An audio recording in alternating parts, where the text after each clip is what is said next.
Știți cum se procedează pentru e-factura? Mulțumesc frumos pentru eventual răspuns, sunt administrator la o asociație de proprietari.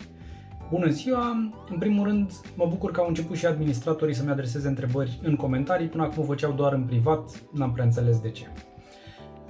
Întorcându-mă la e-factura, până acum să știți că treaba este destul de neclară și sunt două aspecte care trebuie discutate. Odată de trimis facturile emise de către Asociația de Proprietari Nefactura și al doilea aspect de primit facturile prin e-factura. Legat de primul aspect, să știți că asociațiile de proprietari nu au nicio obligație să emită facturi.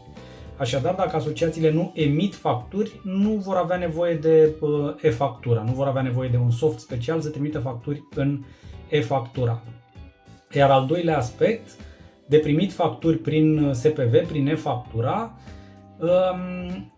se pare că din iunie și asociațiile de proprietari vor trebui să contabilizeze doar facturile primite prin e-factura, descărcate din e-factura.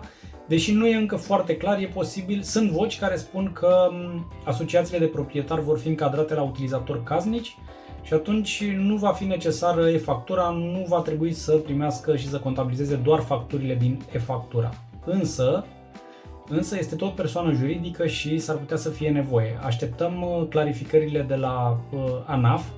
Am trimis deja din ianuarie o solicitare să avem un punct de vedere, încă n-am primit niciun răspuns, suntem în 15 martie, n-am primit răspunsul lor, dar cu siguranță imediat ce îl primim îl fac public și vă anunț. Așadar, două aspecte, trimitem facturi prin e-factura doar dacă asociația optează să emită facturi, dar nu are nicio obligație, absolut nicio obligație.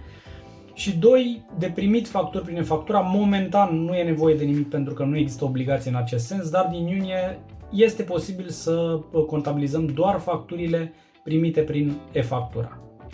Nu uitați că aștept în continuare întrebările voastre în comentarii, dați un like acestui video, dați o distribuire, abonați-vă canalului meu, iar până data viitoare vă urez toate cele bune!